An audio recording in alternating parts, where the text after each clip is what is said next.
Hello friends, this is Jayprakash Tiwari and welcome to my YouTube channel RC classes. आज की video में हम पढ़ेंगे क्लास 11th के लिए वार्षिक परीक्षा का एक महत्वपूर्ण पेपर जो कि वायरल हो चुका है। अगर आप इस पेपर को पूरा पढ़ लेते हैं, पूरा वीडियो आप देखेंगे तो हो सकता है कि आपको जो वार्षिक परीक्षा होने वाली है उसमें ऐसा ही पेपर कल देखने को मिल जाए।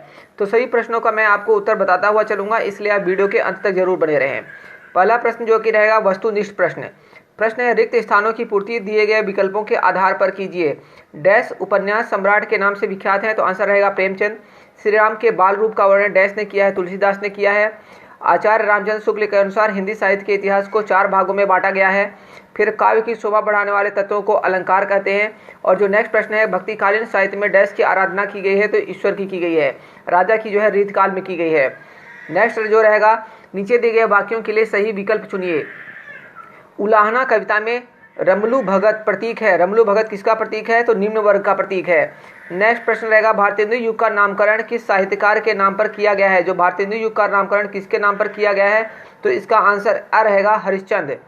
फिर है तीसरा प्रश्न, अथ काटना कुत्ते का भैया जी को रचना के तत्व की प्रधानता है, किस तत्व की प्रधानता है इसमें, तो द रहेगा हास्य व्यंग्य।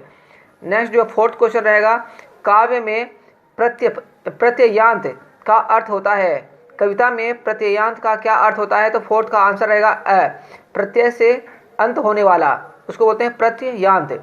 पांचवा है, जिसका कोई शत्रु न हो उसके लिए एक शब्द है, तो उसका आंसर रहेगा ब, अजात शत्रु। नेक्स्ट क्वेश्चन रहेगा सही जोड़े मिलाने के लिए, तो जल्दी जल्दी इसको कर लेते हैं। धर्म की झांकी को मिलाएंगे हम आत्मकथा में, धर्म की झांकी क्या है, आत्मकथा है। विवेकानंद को मिलाएंगे हम शिक्षा में। फिर है गिरि प्रत्यय, गिरि प्रत्यय किसमें है, कुलीगिरी, जो कुलीगिरी लिखा हुआ है उसमें गिरी प्रत्यय है। प्रत्यय वो शब्द होते हैं जो शब्द के बाद में लगते हैं और उसके अर्थ में परिवर्तन कर देते हैं। इबादत, इबादत को मिलाएंगे हम पूजा, इबादत जो है पूजा एक मतलब एक ही शब्द है। और उपमा, उपमा को मिलाएंगे हम अलंकार। ठीक है, चलेंगे नेक्स्ट प्रश्न पर। महादेवी वर्मा का संस्करण किस के जीवन से संबंधित है, तो आएगा डॉक्टर राजेंद्र प्रसाद। इसका आंसर क्या आएगा फ्रेंड, फटाफट लिख देता हूँ। डॉक्टर राजेंद्र प्रसाद जो है हमारे प्रथम राष्ट्रपति जो थे। माखनलाल चतुर्वेदी के ने उलाहना कविता में किसे उलाहना दिया है, तो आएगा उच्च वर्ग, क्या आएगा उच्च वर्ग, इसका आंसर होगा उच्च वर्ग। जो नेक्स्ट प्रश्न रहेगा, मिठाई वाला बच्चों के लिए क्या लाता था, तो मिठाई वाला बच्चों के लिए तो मिठाई ही लाएगा, तो इसका आंसर क्या है, मिठाई आएगा।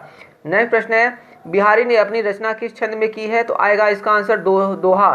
बिहारी ने अपनी जो रचनाएं हैं वो दोहा में की है। तुलसीदास के आराध्य कौन से देवता थे, तो पता ही होगा श्री राम थे, श्री राम। नेक्स्ट प्रश्न पर चलेंगे, सत्य असत्य जो कि रहेगा। फ्रेंड्स सभी प्रश्न इंपॉर्टेंट हैं, आप वीडियो को अंत तक जरूर देखें। निम्न में से सत्य असत्य कथन छांटिए। वे शब्दांश जो शब्द के अंत में लगकर उसके अर्थ को परिवर्तित कर देते हैं प्रत्यय कहलाते हैं, तो बिल्कुल सत्य कहलाते हैं। जो उपसर्ग होते हैं वो शुरू में लगते हैं, तो ये सत्य होगा। सूरदास ने राम की संपूर्ण लीलाओं का वर्णन किया है, तो ये असत्य है, तुलसीदास ने किया है। नेक्स्ट है, राजेंद्र बाबू महादेवी वर्मा द्वारा लिखित अविस्मरणीय संस्मरण है, तो बिल्कुल सत्य है ये। एकांकी का समान अर्थ है एक अंक वाला, तो इसका आंसर जो होगा फोर्थ का सत्य होगा। ऐसे शब्द जो परस्पर समान अर्थ का बोध कराते हैं, विलोम शब्द कराते हैं, तो असत्य समानार्थी शब्द कहलाते हैं। चलेंगे नेक्स्ट प्रश्न पर। राजेंद्र तथा विद्यालय शब्द की संधि विच्छेद कीजिए, तो संधि विच्छेद करते हैं। राजेंद्र का संधि विच्छेद क्या होगा, राज प्लस इंद्र होगा, क्या होगा, इंद्र होगा फ्रेंड। और ये क्या होगा, राज प्लस इंद्र। और ये कौन सी संधि है फ्रेंड, ये है गुण संधि। कौन सी है, गुण संधि। नेक्स्ट है इसी में विद्यालय, विद्या प्लस आलय होता है, विद्या प्लस आलय होता है, आलय आलय। और ये कौन सी होती है फ्रेंड, ये होती है दीर्घ संधि होती है। समास विग्रह करना है, कमल मुख, कमल मुख मतलब इसका समास विग्रह होगा कमल जैसा मुख, क्या होगा, कमल जैसा मुख होगा इसका, बस इतना लिखें, कमल जैसा मुख। और अगर समास का नाम लिख दें तो बहुत अच्छी बात है, कर्मधारय समास है।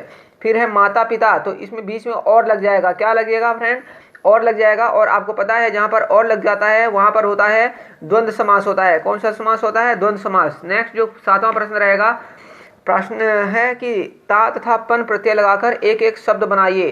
तो ता लगाकर जैसे सफलता मैंने बना दिया, ठीक है। प्रत्यय वो होते हैं जो शब्द के बाद में लगते हैं, तो जब मैं सफलता लिखता हूँ, सफलता, तो यहाँ पर क्या लगा है, सफल में ता लगा है, तो यहाँ पर क्या बन गया, सफलता। और अर्थ भी बदल जाता है। और क्या लिख सकता हूँ, विफलता लिख सकता हूँ। और पन लगा करके क्या बोल सकता हूँ, बचपन और लड़कपन, ठीक है। संपन्न एवं नीति शब्द का विलोम लिखिए। संपन्न का क्या होगा, विपन्न होता है, क्या होता है फ्रेंड, विपन्न, विपन्न होता है। संपन्न का क्या होता है फ्रेंड?